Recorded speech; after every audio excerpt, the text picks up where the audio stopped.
Ini nanti Jumatan setengah jam mawon iki pun mepet. Alhamdulillah penyampaian materi dari beliau telah selesai, sangat menarik, gamblang dan sangat jelas sekali, sehingga mungkin tidak butuh untuk kesimpulan dari moderator. Jadi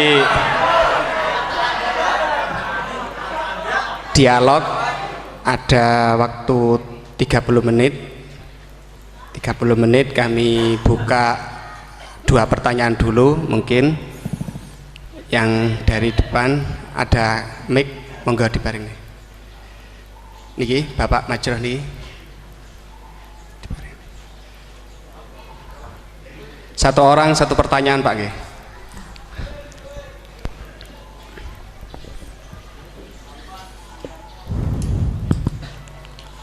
Terima kasih waktunya kepada Kiai Ahmad Bahauddin Nur Salim. Saya mau bertanya mengenai tadi yang disampaikan bahwa setiap umumul Quran pasti ada mukhasisnya. Ketika dilihat zaman sekarang ada kelompok liberal yang mencoba untuk mengamandemen Al-Quran dengan tidak mengkaitkan konteks zaman dulu, malah mengkaitkan dengan konteks zaman sekarang. Ambil contoh dalam permasalahan ibadah haji, mereka ingin merubah haji wukufnya nggak cuma di bulan Dzulhijjah tetapi di bulan Syawal pun juga boleh. Nah, jadi sudut pandang panjenengan gimana masalah apakah memang bisa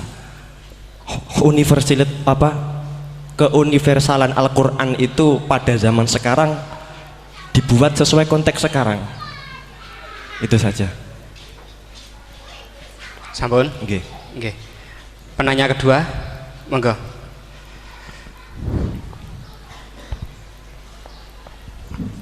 Assalamualaikum warahmatullahi wabarakatuh. Waalaikumsalam. Dumateng Yai, ini ada pertanyaan tentang penafsiran Al-Quran berdasarkan ilmu sains. Untuk abad sekarang kita mengenal teori ledakan besar yang sudah sangat populer. Namun walau demikian ilmu ini masih dalam bentuk zon yang wakilnya hakikatnya kita belum tahu dan belum yakin secara pasti. Namun teori ledakan besar ini kemudian disinkronkan dengan Al-Quran dengan penafsirannya bahwa ternyata di dalam Al-Quran itu sudah ada teori ledakan besar. Pertanyaan saya begini, menimbang ilmu teori ledakan besar ini adalah ilmu dzon, ini masih memungkinkan ilmu ini salah, sehingganya penafsiran terhadap Al-Quran ini menimbulkan kekhawatiran, yakni kalau ilmu ini sebenarnya salah kemudian disinkronkan dengan Al-Quran, nanti ada penyalahan dalam penafsiran. Namun sisi lain terdapat kebaikan, yakni ada banyak orang bicara bahwa Al-Quran turun sekian ratus tahun lalu ternyata di dalamnya memuat teori ledakan besar yang baru muncul abad modern ini. Dari penjelasan ini pripun monggo Yai tentang penafsiran berdasarkan ilmu yang masih dzon, yang belum hakikatan seperti ini, monggo. Oke, sama namanya. Oh, nggih. Sing pertama Pak Ulil, yang kedua Pak Anwar. Itu sudah sama-sama keren Pak ya. Nggih. Pak siswa. Pak Ulil apa Ulin? Ulil. Pak Ulil. Ulil apa? Ulil Absor. Sudah Ulil Absor, sudah bener ya. Itu namanya sudah benar. Nggih. Yang kedua Anwar ya? Kedua Pak Anwar. Enggak, sudah gitu dulu. Cekap dua dulu. Sing pertama mungkin nek jenengan niki pertanyaan yang pertama, apakah keumuman Al-Quran bisa ditaksis sesuai konteks sekarang? Konteks sekarang kekinian niki. Niku pertanyaan yang pertama. Pertanyaan yang kedua, kejadian sains yang sesuai dengan sains, ilmu sains niku apa bisa juga dibenarkan ditafsirkan ke Al-Quran, mengingat ilmuwan-ilmuwan sains sekarang mengatakan bahwa Al-Quran itu banyak yang sesuai dengan sains akhir-akhir ini.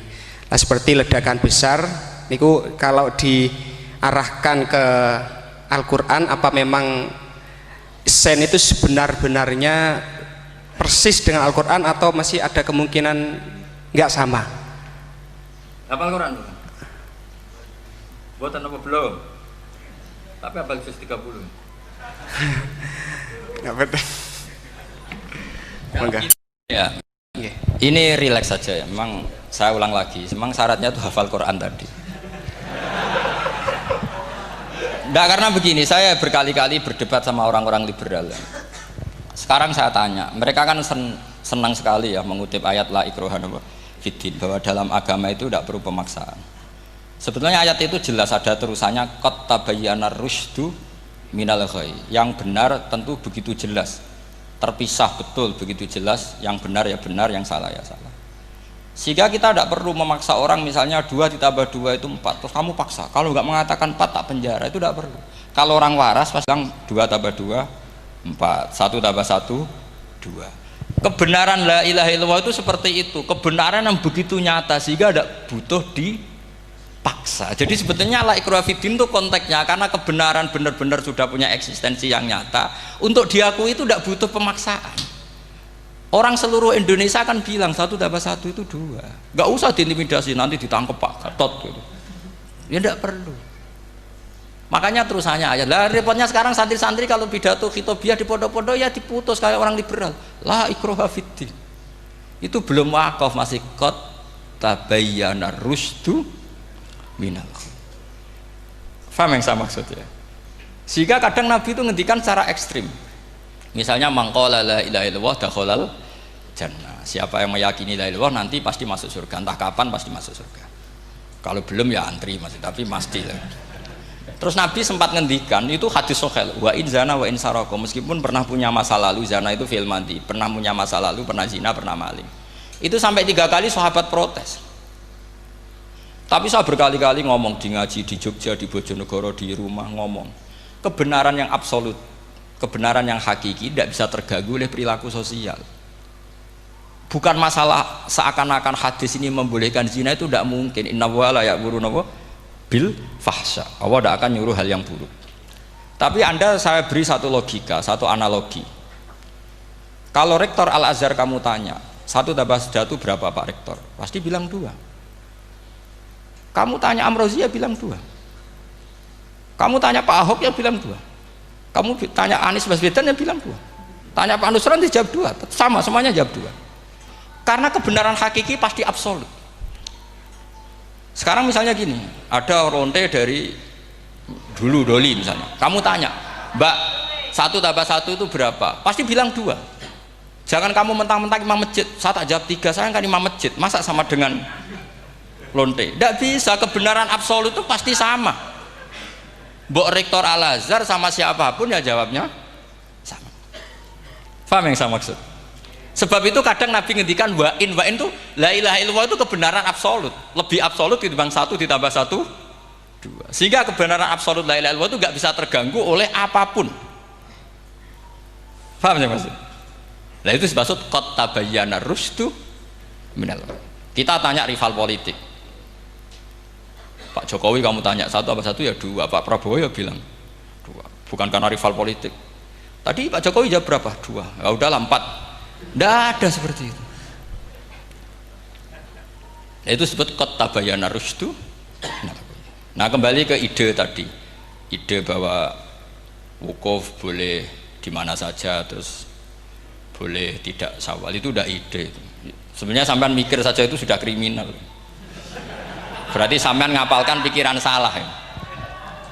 Karena kalau kita diskusikan itu lucu sekali, karena ya itu sudah begini loh Pak, idah khilaf itu saya kasih tahu, walaysa kullu khilafin ja'a mu'tabara illa khilafal ladzi khadzum minan nadhari.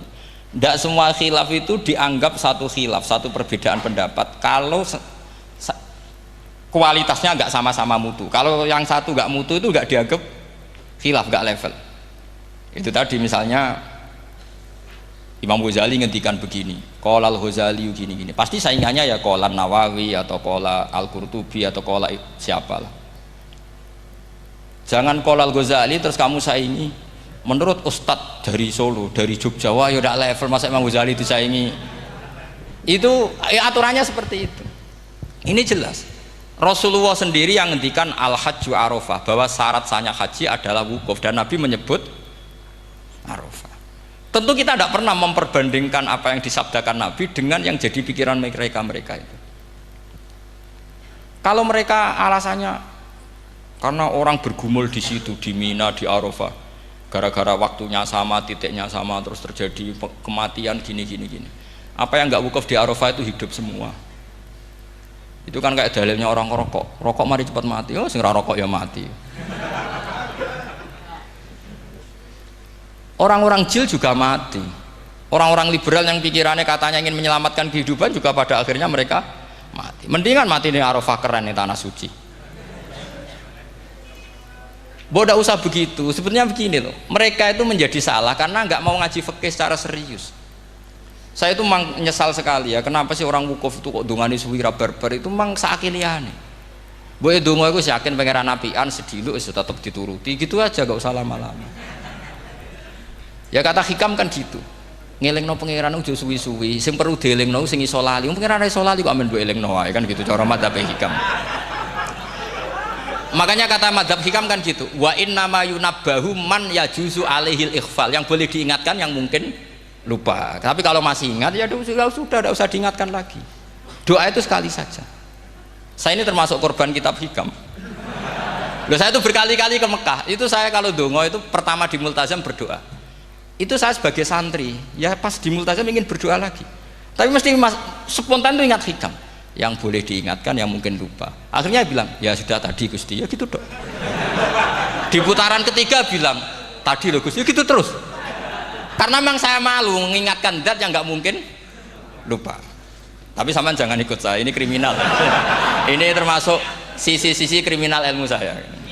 Tapi ilmunya ada, sampean cari di hikam. Wa inna ma yunabbahu man yajuzu alihil ikhfal. Yang boleh diingatkan yang berpotensi lupa.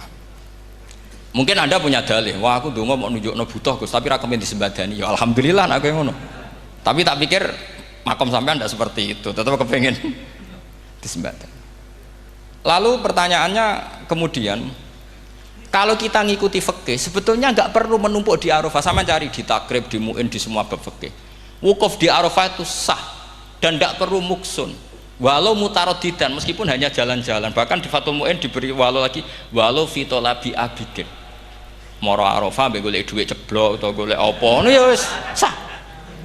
Lho andai kan semua melakukan itu mau ngesif muter saja kan selesai kan. Mari terus dodongkrok di situ lama-lama. Iya enggak? Zaman Fathul Mu'in dihentikan walau mutaraddidan, lewat tok itu sudah sah.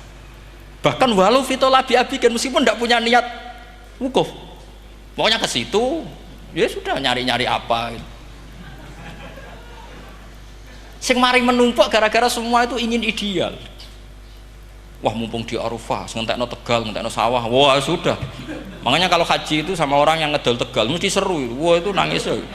Haji be orang alim atau orang KBIH gak iso nangis karena malah badi kan, dia kan nggak pati iso nangis mesti itu.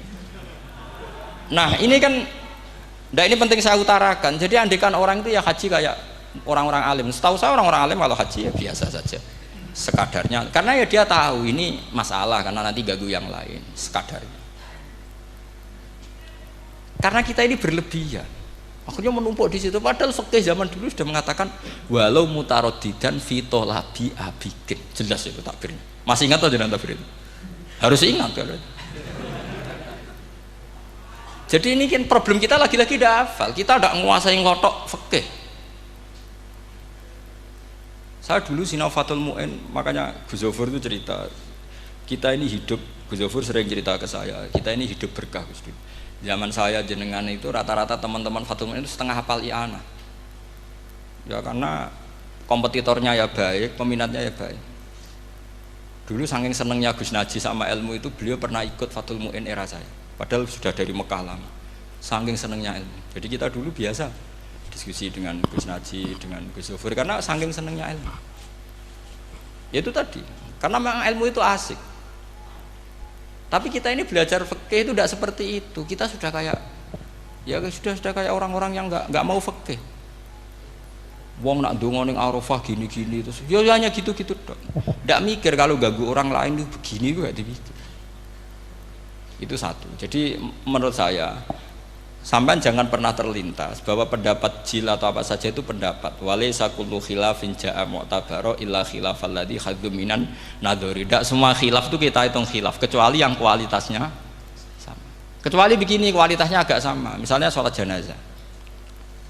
Sholat jenazah itu trennya kan mayit di depan, terus imamnya itu di belakang. Nah itu boleh, ada ulama mengatakan nggak apa-apa. Sholat jenazahnya di depan, mayit imamnya di jenazahnya di belakang, imamnya di depan. Meskipun itu tidak lazim, tapi masih masuk akal. Itu tadi fa'innal janazah laisat bimanzilatil imam. Piye jenazah ora imam wajib kok ngarep. Alasannya apa? Loh itu tidak orang liberal, itu kitab Mahalil. Kaul awal jenazah harus di depan, kaul sani tidak harus. Pipi jenazah itu tidak imam. Coba alasannya di depan apa? Dia ada tidak imam. Kalau seperti itu masih khilaf karena sama-sama ulama. Dan khilaf ini dipraktekkan, tapi jangan di sini loh, ya, ini jadi fitnah. Saman tak cerita nih. Saman kalau haji itu tiap ba'dal maktubah ada sholat jenazah enggak? Enggak, saman jawab saja. Yang pernah haji. Tiap maktubah kan ada sholat jenazah. Itu jenazahnya di depan apa di kamar mayat? Loh, itu bukan goib loh, orangnya masih belum dikubur. Tidak sama jawab saja. Di kamar mayat, tidak semuanya dibawa ke depan. Artinya ada konteks tertentu, mungkin kauliku yono gunane dalam konteks Mekah karena orangnya banyak sibuk, kerakober gawa apa? Jenazah. Tapi dalam konteks Indonesia ya suul adab. Wong keren pisan kok ngarepe kok ora oleh gitu loh. Jadi ya kalau kiai kan biasa kok ngarep keren. Misalnya jenazah wong awam kesempatan sak ngarepe kiai yo pas mati kowe kok ora oleh gitu. Jadi cara kula itu kan. Lah iya misalnya ana wong awam goblok mati. Jenazah dak kok nguri. Dadi yo apa dadi ngarepe kiai pisan kok ora oleh gitu loh. Jadi menurut saya itu. Tapi kalau kamu mengatakan ini fardu ain, kalau nggak di depan nggak salah, alasan Anda apa? Ini itu udah imam. Yang wajib di depan kita ini kalau imam. Nah seperti itu khilaf, ini cerita khilaf. Mutu, alasannya sama-sama mutu. Qailnya yang punya pendapat ya sama-sama mutu karena diceritakan kita mahali. Dan dipraktekkan di Arab Saudi, yaitu banyak jenazah di kamar mayat, tetap sholat apa? Jenazah. Gaib. Itu pernah saya praktekkan. Tapi sekali itu saja, mungkin tidak terulang. Pas kemarin Mbak Nafek Hajin. Mbak Nafek itu dekat jenazah itu tidak mungkin, banyak sekali. Gak sholat itu bengi-bengi tak anteni nganti jam 2. Dan saya akrab sama beliau, sering guyon sama saya.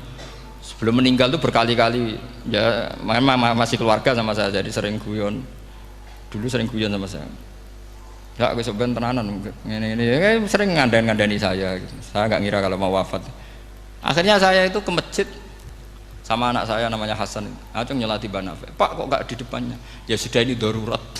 Karena nggak mungkin mendekat beliau. Jadi ya itu tadi buktinya sholat gaib. Sholat gaib juga misalnya orang Kediri boleh nggak nyolati orang yang mati di NTT yang lebih timur, boleh nggak? Boleh. Padahal mayatnya di belakang karena memang nggak imam. Lah kalau seperti itu khilaf, ini cerita kalau seperti itu khilaf meskipun agak-agak kontroversi tapi kualitasnya masih waras lah, masih bagus. Sampai kalau nggak percaya cari di Mahali di bab jenazah. Kalau Mahalinya ada di Qalyubi, tapi jelas saya yakin itu ada. Saya tidak donan yakin ya. Kalau nu mulang loh. Ya mulang terus tidak punya masalah ingatan. Jadi ingat betul kalau takbir itu ada gitu. Jadi saya ingat betul kalau takbir itu ada. Nah terus pertanyaan kedua dari Kang Anwar tadi itu memang problem ya. Tapi itu bisa diatasi lewat seni menulis. Biasanya kalau seorang penulis, apalagi di Indonesia itu kan gampang sekali. Kalau kata itu bisa bias atau majas, kan bisa dikasih tanda kutip, dikasih tanda apa? Kutip. Itu memang nyata ya. Saya pernah berdebat berkali-kali. Saya kan satu tim ya dengan Pak Zeni, dia seorang profesor, juga pernah tanya Gus Wafi, putrane Mbah Mun saat di Syria. Zaman itu saya Ramdan Al-Guti masih hidup. Saya itu punya komunitas dokter. Ini cerita nyata ya. Yang dia tanya gini, Pak Bahak, kita ini ahli embriologi.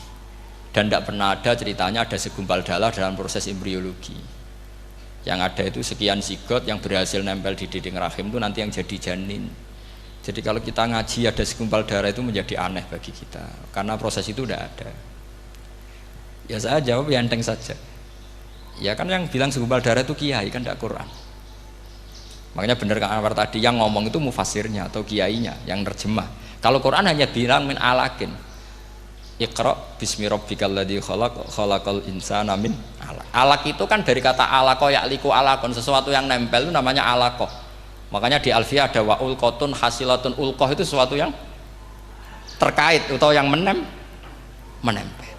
Sehingga ya pokoknya kalau alaq itu artinya tidak harus segumpal darah, bisa sesuatu yang menempel. Sama cari di kamus, dicari sama dia kamus.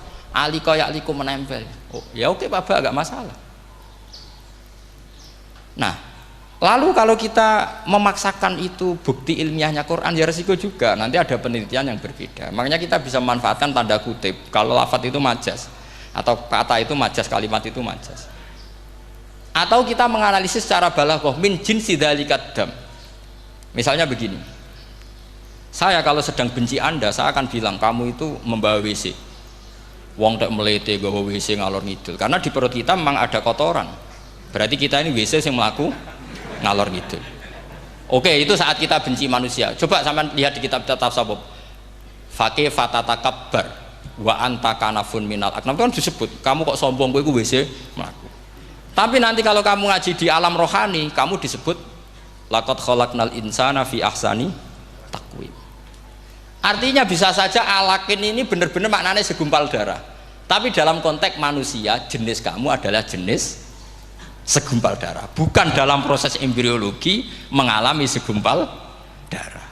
Kita masih bisa berkelit, asal kamu ilmunya banyak, hafalaman banyak, tetap bisa berkelit. Problemnya kadang kita tidak punya ilmu. Loh ya, ini kisah nyata ya. Jadi kemarin entah tanggal berapa saya lupa, itu kan Kemenak datang ke Yai, ke Mbah Mun, ke Gus Zofur. Di antara usul saya seperti itu, mbok terjemah Kemenak, kalau yang terkait sain itu dikasih bahasa yang bias, karena nanti kalau tidak bias, ini nanti ada penelitian kelihatan Quran dianggap loh ya, dianggap salah. Sebenarnya salah yang terjemah. Atau kita yakin sesuai ilmiah, ternyata suatu saat ada penemuan yang berbeda. Kita bisa manfaatkan tadi seni menulis tadi, misalnya tanda kutip atau dipakai kata bias. Ya misalnya begini, contoh paling gampang tadi, misalnya kita bangga, misalnya Quran terbukti benar ketika mengatakan baca ala bainahuma barzakha wa hijra mahjura, antara air tawar dan air laut itu ada pemisah. Kita mungkin ya setuju nyari-nyari ayat tentang Big Bang, tentang apa ledakan yang dahsyat. Tapi apapun itu teori itu bisa iya bisa tidak. Nah itu kita bisa manfaatkan tanda kutip. Atau seni pakai lughat. Saya beri contoh seni lughat begini. Keyakinan santri yang di sini, yang di kewagian sini, makhluk itu yang terkenal kan 3, manusia, jin, terus setan. Sudah kan 3 itu. Keyakinan sampean manusia dengan jin sama apa enggak? Beda kan, katanya beda. Terus jin dengan setan itu beda apa sama? Enggak, sampean jawab. Beda, rata-rata santri fikih bilang beda, karena jin itu bisa mukallaf, bisa sholat, bisa enggak. Kalau setan pasti enggak sholat. Tapi pecinta orang sholat dia, kalau orang sholat datang, penggemar dia, mau ganggu gitu. Nah sekarang pertanyaannya gini, lalu ketika para ulama mengatakan jin dan malaikat itu beda, jin dengan setan beda, tapi di Quran itu ada loh ayat fasajadu illa iblis kana minal jinni fafasaqa an amri rabbi. Jelas ayatnya di surat Isra kalau nggak salah tuh, kana minal jin, karena ono sopo iblis iku minal jinni. Padahal tadi Anda yakin iblis dan jin itu tidak sekategori, tapi ayat itu karena minal jin. Caranya gimana? Gampang, sama cari di tafsir Baghawi atau tafsir Ibnu Katsir. Caranya adalah dianalisis secara lughat. Sesuatu yang enggak kelihatan atau yang gelap disebut jannah. Misalnya malam, kata Quran apa? Falamma janna alaihi lailu ra'a kaukaba. Karena malam itu gelap disebut jannah. Orang yang gila karena masturul akli disebut majnun. Karena madatul kalimah sama-sama jinnun. Madatul kalimah kan sama kan? Jim nun musyaddad berarti jim nun. Saya ulang lagi ya. Kalau malam disebut falam majanna alaihi lailu. Kalau orang masturul akli disebut majnun. Orang dalam kandungan disebut janin. Kullu dzalika yusamma bidzalik li'annahu mastur. Semua dinamakan itu karena mastur tidak kelihatan. Nah, sekarang sampai tak tanya, iblis itu kelihatan apa enggak? Ndak, berarti kalau kana ana sapa iblis minal jinni setengah barang sing ora ketok. Kecumanane minal jinni kelompok jin. Nanti kamu masalah dengan kiai Anda meyakini, "Lho jin kok iblis?" Beda. Jin niku iso ngaji. Ya gampang saja. Kalau jin yang sakolen ya jin yang bisa Islam bisa kafir. Tapi kalau kata jin yang dalam ilah iblis, kana minal jinni ay minal masturin. Paham yang saya maksud? Tetap bisa ada solusinya. Makanya ngaji itu jangan hanya Ibnu Katsir. Ibnu Katsir itu beliau hanya menjawab lewat riwayat. Beliau jarang bermain di lafadz. Tapi kalau sampean ngaji kayak tafsir Baghawi, kayak tafsir apa itu, subhanallah, ya Baghawi terus Bedawi, itu nganalisnya sering pakai lafadz dan itu menjadi mudah. Misalnya lagi begini, sholat kita ini ya sholat yang muftatahatun bitakbir, muftatamatun bitaslim. Tapi kita secara lughat jelas as-sholat lughatan ad-du'a.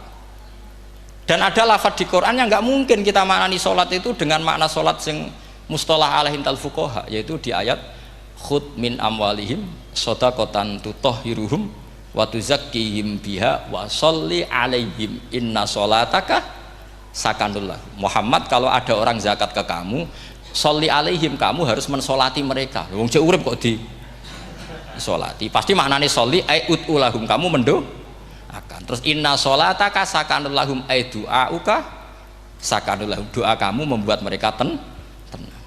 Faham sih kalau maksud?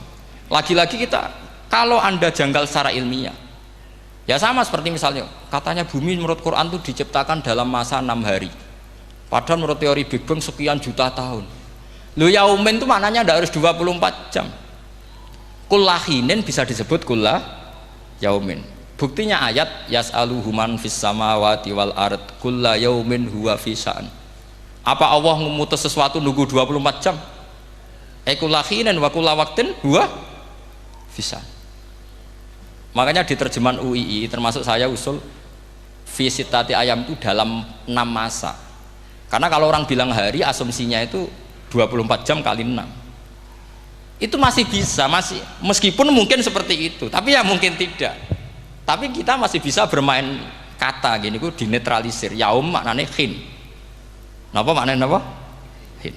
Kayak di apa? Yas'aluhu man fis samawati wal ardi kulla yaumin huwa fisa. Kayak di ayat lagi, limanil mulkul yaum. Allah tanya itu ketika di akhirat apa di dunia? Tidak, sama jawab. Di akhirat. Ketika nanti di akhirat Allah tanya, liman iku kedue sopo al mulku te kerajaan al yauma, limanil mulkul yaum lillahil wahidil fa inna fil akhirah laisa hunaka yaumun wala hunaka sa'a wala hunaka misalnya arbaun wa isyruna sa. Di akhirat tidak ada 24 jam. Istilahnya Allah ya limanil mulkul yaum. Paham sih kalau maksud? Jadi lagi-lagi syaratnya hafal tadi. Nah, jadi artinya lafadz yaum dipakai di Quran berapa kali, konteksnya apa saja. Ya saya kira demikian. Mungkin kita anggap cekap ya, karena tadi apa, ini Jumatan terus tak pikir tanya itu ya saya yang tanya itu, karena itu tadi ya nggak apa-apa kalau masih ada yang tanya, tapi saya pikir ya itu tadilah yang saya utarakan, saya kira cukup. Kalau ingin alim memang syaratnya harus hafal banyak, terus ya kalau ndak ya itu tadi harus orang sudah ndak ada semua, terus tinggal kita yang hidup itu pasti kita alim sendiri itu. Ya pilihannya hanya itu. Tapi kalau ingin kompetisi masih gampang lah. Di Kediri banyak orang alim, di Rembang banyak, kan bisa. Cara Imam Bukhari al-luqi wal mu'asyarah, bisa sering ketemu lewat ngaji kilatan atau ngaji. Karena kiai banyak. Ada yang kiai fanatik khatam kilatan. Di sarang ya banyak, kados Gus itu ngaji butuh khatam. Khatam itu barokah, kan pernah mendengar sekian. Ada kiai yang senangannya yang penting faham. Ada kiai yang kebetulan nasibnya baik, ya faham ya khatam. Itu ada santri macam-macam, yang penting khatam. Ono sing penting faham, ono sing penting ya penting untuk barokah.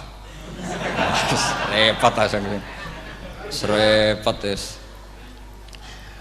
Tapi yang penting itu saya mohon lah, kalau orang lain tahu Quran lewat terjemah, kita kalau bisa jangan lah. Kita ini ngaji Jalalain, ngaji tafsir Sawi, ngaji macam-macam. Saya itu kalau sinau tafsir itu tak ulang-ulang. Saya itu sampai lupa khatam Jalalain berapa kali itu sampai lupa. Karena itu tadi, setiap saya baca pasti nanti analisisnya beda. Tadi misalnya u'budu rabbakum. Kalau dalam konteks orang kafir jelas wahidu rabbakum karena mereka masih melakukan isyrak. Tapi kalau orang Islam dibilang cong kamu ibadah, dawimu alal ibadah karena sudah Islam. Itu Imam Suyuti tidak konsisten. Enggak konsistennya karena beliau orang alim. Ya Yuhannas kadang ditafsiri ahla Makkah. Memang saat itu konteksnya Makkah.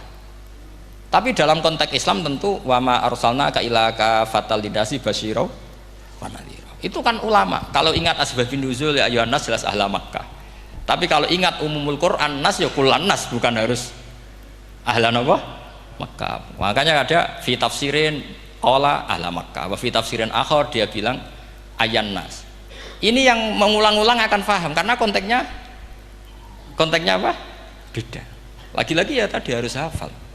Ayuhan nas dipakai Quran berapa kali? Konteksnya apa saja? Makanya Ibnu Abbas ketika ditanya bagaimana perbedaan ayat Makkiyah dan Madaniyah, beliau enteng jawab. Biasanya kalau surat Makkiyah dimulai ya ayuhan nas karena mereka zaman itu masih kafir belum berstatus mukmin.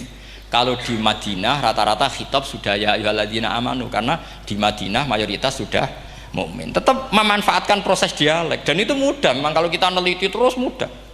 Maknanya mudah itu tidak sulit. Ya memang Nabi begitu. Loh, sampean kalau hafal hadis nanti akan ngomong seperti saya. Loh, itu otomatis. Mestinya begini, Nabi itu ditanya, "Ya Rasulullah, dulani ala amalin gini-gini terus terakhir dia ya yudkhilunil jannah yang bisa masukkan saya ke surga."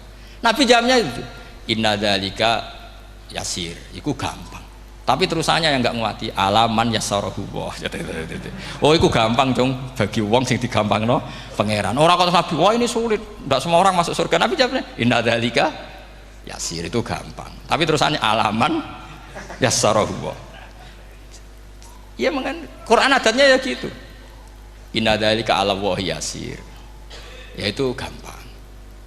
Bukan berarti kita nyepelekno ndak, memang ya itu tadi. Sesuatu sulit itu kalau kita tidak tahu rumusnya, sebenarnya kita tahu, cuma tidak mau. Sampean tahu kalau rumusnya ingin alim tafsir harus hafal Quran, hafal hadis, pernah ngaji etkon, ngaji ini, tahu, tapi kan nggak mau. Akhirnya mau takut dok, caranya ngalim piye Gus? Aslinya ngerti, nak caranya aku ngerti. Gelemnya sing raga. Nah itu kan gitu. Ini kebetulan kenyek kan ngomong fakta on biasa mawon, betul kenyek. Ya seperti kamu mau ke Jakarta kan jauh, tapi tetap gampang. Caranya beli tiket gini-gini ya kan gampang. Ya kalau ingin alim tafsir, satu hafal Quran, dua minimal setengah hafal Jalalain.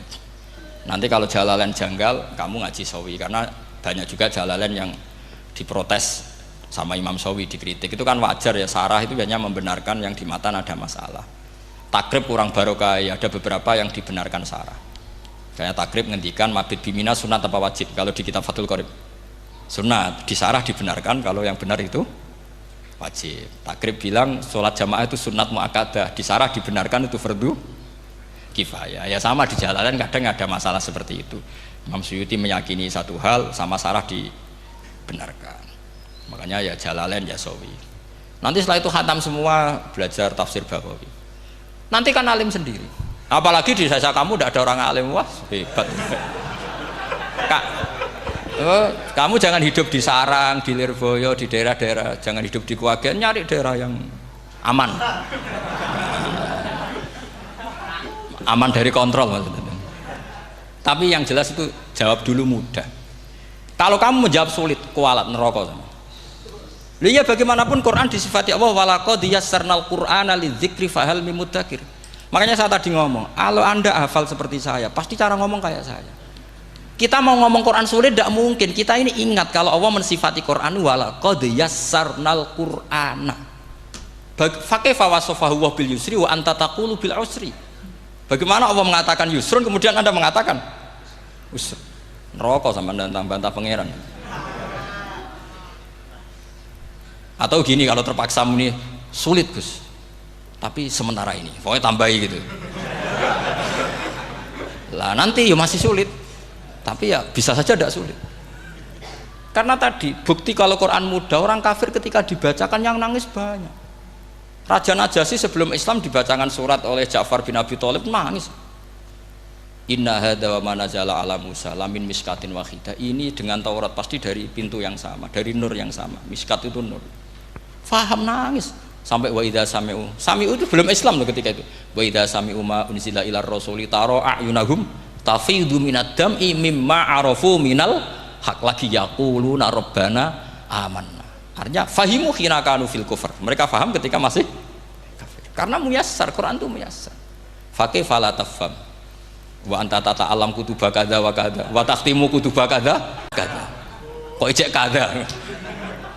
Ada wantek kadane. Ini bukan kritik, ini pelurusan. Sampeyan jangan sensitif, kok cah wedok yang kandhani sensitif mutung. Ini pelurusan. Jelas Quran disifati walaqad yassarnal qur'ana lidzikri fahal mim muddakir. Dan itu nyata, saya ulang lagi itu nyata. Sampai yang saya ceritakan di makalah ini ada orang Bedui, ada seorang khotib khutbah, fawarabbis sama'i wal ardi innahu lahaqqum mithama annakum tantikun. Arabinya tanya sama Pak Khotib, itu kan artinya kan demi Tuhannya langit dan bumi. Si Arabi tanya Pak Khotib, yang bikin murka Allah itu siapa? Kok sampai Allah terpaksa sumpah? Karena si Arabi tahu orang sampai sumpah itu pasti karena tersinggung. Kalau nggak tersinggung ngapain Anda sumpah? Dalam kehidupan sehari-hari kalau kita sampai sumpah itu karena tersinggung. Kita ditagih orang bisa sesuk tak sahur, ditagih lagi bilang kita tak sahur. Nah, serah percaya bang, wallahi sesuk tak sahur. Kalau orang sumpah itu karena tersinggung. Ternyata betul. Sampai cek di Quran. Kalau Allah memulai surat dengan sumpah, pasti terusannya Allah itu duka atau marah karena sumpah itu untuk yang tersinggung. Makanya di Balaghah diterangkan. Kalau kaidah normal, kondisi normal, kamu harus bilang Zaidun qaimun. Kalau mukhatab ada indikasi tidak percaya, kamu bilang inna Zaidan qaimun. Kalau selalu kelihatan tidak percaya, kamu harus bilang wallahi inna Zaidan laqaimun. Ya enggak di ilmu balaghah. Lah iya itu kan Arabi saja paham. Kamu yang ngaji Jahrul Makno tidak paham kan aneh. Makanya itu penting itu. Nah, lagi-lagi walaqad yassarnal qur'ana lidzikri fahal mim muddakir. Ya doa ini bagian ustaz yang pun khusyuk niki kan donga ning kersane niku. Ampun kula nggih.